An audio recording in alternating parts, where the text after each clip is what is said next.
जनक ने एक धर्म सभा बुलाई थी।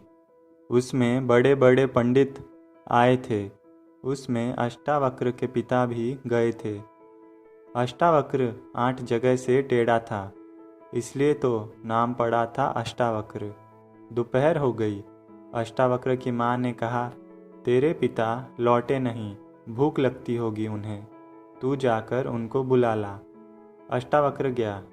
धर्म सभा चल रही थी, विवाद चल रहा था। अष्टावक्र अंदर गया।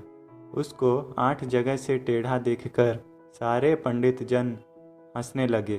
वह तो खिलौना मालूम हो रहा था।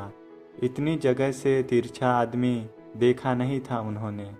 एक पैर इधर जा रही है, दूसरी पैर उधर जा रही है। एक हाथ इधर जा रहा है, दूसरा हाथ उधर जा रहा है। एक आँख इधर देख रही है, दूसरी आँख उधर देख रही है। उसको जिसने देखा वहीं हंसने लगा कि यह तो एक चमत्कार है।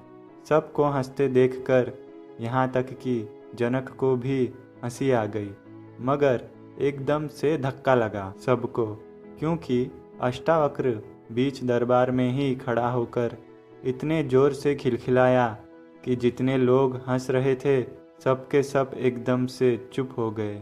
जनक ने पूछा कि हे मेरे भाई, तुम क्यों हंस रहे हो, जबकि मैं जानता हूँ कि ये सारे लोग और यहाँ तक कि मैं क्यों हंस रहे हैं, मगर तुम क्यों हंस रहे हो?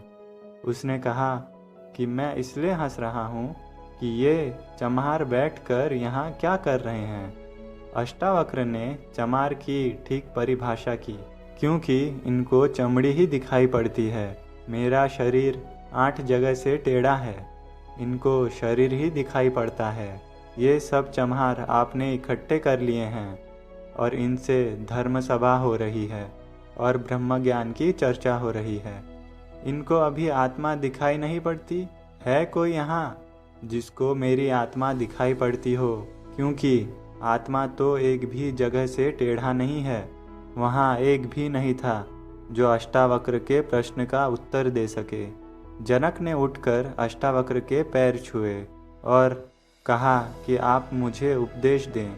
इस तरह अष्टावक्र गीता का जन्म हुआ और अष्टावक्र गीता भारत के ग्रंथों में अद्वितीय है, श्रीमद् भगवत गीता से भी एक दर्जा ऊपर।